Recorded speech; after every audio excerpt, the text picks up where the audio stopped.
Mining के लिए ली गई जमीन रैयतों को लौटाई। झारखंड में पहली बार रैयतों को लौटाई जमीन। कंपनियों के इकरारनामे का उल्लंघन करने पर कोर्ट ने सुनाया फैसला। 26 रैयतों को लगभग 56 एकड़ जमीन लौटाने का आदेश। पीठासीन पदाधिकारी मंत्री चंपई सोरेन के कोर्ट ने दिया आदेश। बड़कागांव अंचल के 26 रैयतों को उनकी लगभग 56 एकड़ जमीन वापस करने का आदेश झारखंड सरकार ने दिया है। मामले की सुनवाई पीठासीन पदाधिकारी चंपई सोरेन के कोर्ट ने की और यह फैसला सुनाया। जिन रैयतों को उनकी अधिग्रहित जमीन लौटाई गई है वे पसेरिया और बरबनिया गांव के हैं। इसके साथ सरकार ने अब रैयतों की जमीन के लिए यूआईडी नंबर जारी करने का फैसला लिया है। देखिए,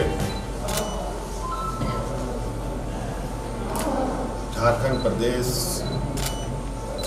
में जिस तरीके से जमीनों को लेकर अक्सर विवाद सुनने को मिलता है, उन विवादों से कैसे निजात पाई जाए इसको लेकर भू राजस्व विभाग बहुत तेज गति से काम कर रही है और अभी हम लोग बहुत जल्द हर जमीनों की एक यूनिक आईडी नंबर जनरेट करने जा रहे हैं।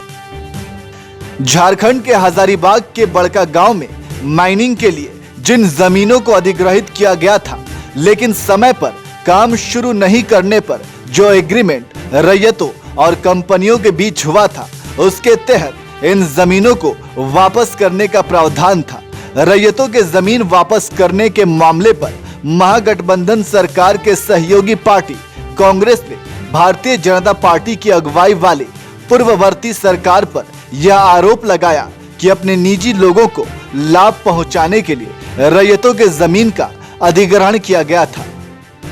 महागठबंधन की सरकार पूरी तरह अपनी साफ नीयत और साफ नीति के साथ राज्य के विकास के लिए प्रतिबद्ध साबित हो रही है। जहां एक तरफ पूरे देश के किसान आंदोलनरत हैं, वहीं झारखंड में रैयतों के किसानों की ज़मीन वापस करके महागठबंधन की सरकार ने यह साबित कर दिया है कि हम किसान के हित के खिलाफ किसी भी तरह के गलत नियम को, गलत कानून को हम नहीं मानेंगे। इन कंपनियों से जमीन वापस लेने का फैसला Rohne coal company, JSW steel, Bhushan power and steel, Jai Balaji industry. आपको बता दें कि इन कंपनियों ने जॉइंट वेंचर के तहत माइनिंग के लिए साल 2011 से 15 में लिया था। इकरारनामे का जॉइंट वेंचर कंपनी ने पालन नहीं किया, इसलिए अधिग्रहित जमीन संबंधित रैयतों को वापस की गई। कोर्ट ने छोटा नागपुर काश्तकारी अधिनियम 1908 की धारा 49(5) के तहत रैयतों के पक्ष में फैसला दिया। जमीन के एवज में रैयतों के प्रति एकड़ 5 लाख रुपए मुआवजा राशि तय हुई थी।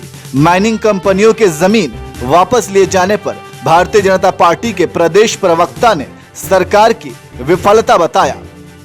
हजारीबाग के बड़कागांव में जो रैयतों को उनकी जमीन वापस की गई, मैं समझता हूं कि सरकार को अपनी पीठ थपथपाने की आवश्यकता नहीं है, बल्कि अपनी कमियों को लेकर अपने अंदर चिंतन करने की आवश्यकता है कि जिन उद्योगपतियों ने यहाँ निवेश करने की इच्छा से जमीन ली, कुछ निवेश किया होगा, आखिर उनके समक्ष ऐसी स्थिति क्यों आई कि वो चाहकर भी समय सीमा के अंदर उद्योग धंधे खड़े नहीं कर सके और जमीन रैयतों को वापस की गई। तो जाहिर है कि सरकार अपने अंदर कमियों को देखने के बजाय अपनी पीठ थपथपाने की कोशिश कर रही है। और राज्य में अगर उद्योग धंधे नहीं लगेंगे, लोगों को नौकरियां नहीं मिलेंगी, तो जाहिर है पलायन भी नहीं रुकेगा। और सरकार जो जोर शोर से हल्ला करती है कि यहाँ से लोगों का पलायन होता है, हम उनको नौकरी देना चाहते हैं। एक और झारखंड में उद्योग लगाने के लिए उद्यमियों को आकर्षित करने को रूपरेखा तैयार की जा रही है, तो दूसरी तरफ कंपनियां पहले से आकर यहां काम करना चाहती हैं। उनकी दी जमीन भी सरकार वापस ले रही है। ऐसे में सरकार के इस फैसले का असर भविष्य में सरकार के साथ काम करने के इच्छुक कंपनियों पर भी पड़ेगा।